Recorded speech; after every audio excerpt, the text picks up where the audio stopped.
भले ही किसानों का एक वर्ग ही विरोध कर रहा था, लेकिन फिर भी ये हमारे लिए महत्वपूर्ण था। कृषि अर्थशास्त्रियों ने, वैज्ञानिकों ने, प्रगतिशील किसानों ने भी उन्हें कृषि कानूनों के महत्व को समझाने का भरपूर प्रयास भी किया। हम पूरी विनम्रता से, खुले मन से उन्हें समझाते रहे। अनेक माध्यमों से व्यक्तिगत और सामूहिक बातचीत भी लगातार होती रही। हमने किसानों की बातों को, उनके तर्क को समझने में भी कोई कोर कसर बाकी नहीं छोड़ी। कानून के जिन प्रावधानों पर उन्हें ऐतराज था, सरकार उन्हें बदलने के लिए भी तैयार हो गई। 2 साल तक हमने इन कानूनों को सस्पेंड करने का भी प्रस्ताव दिया। इसी दौरान ये विषय माननीय सर्वोच्च न्यायालय के पास भी चला गया। ये सारी बातें देश के सामने है, इसलिए मैं इनके अधिक विस्तार में नहीं जाऊंगा।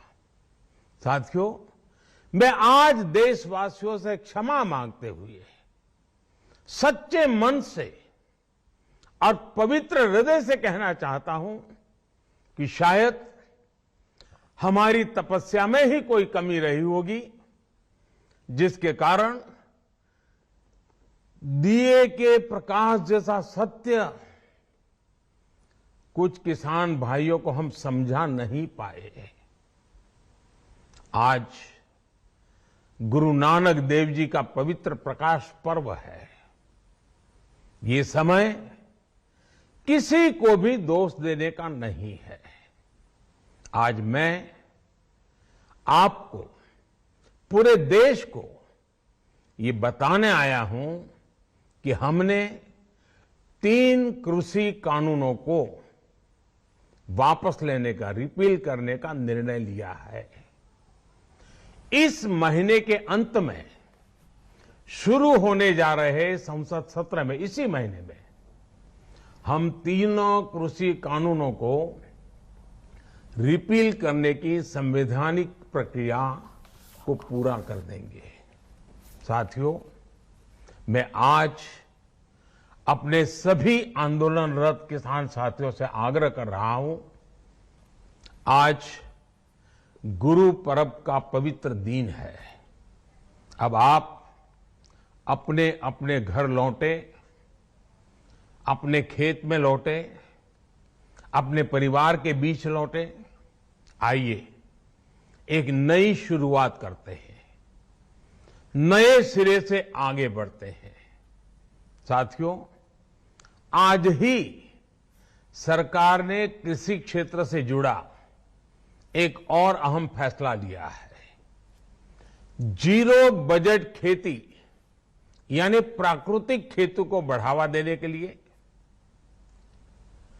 देश की बदलती आवश्यकताओं को ध्यान में रखकर क्रॉप पैटर्न को वैज्ञानिक तरीके से बदलने के लिए एमएसपी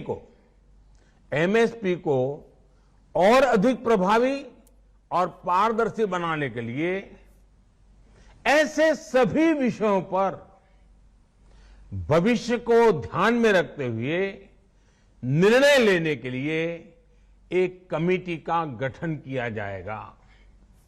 इस कमेटी में केंद्र सरकार, राज्य सरकारों के प्रतिनिधि होंगे, किसान होंगे, कृषि वैज्ञानिक होंगे, कृषि अर्थशास्त्री होंगे।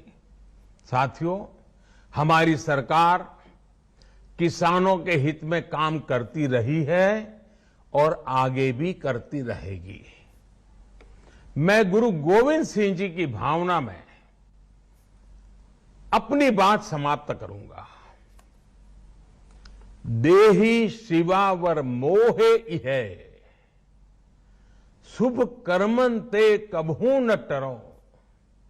हे देवी, मुझे ये वर दीजिए कि मैं शुभ कर्म करने से कभी पीछे ना हटूं।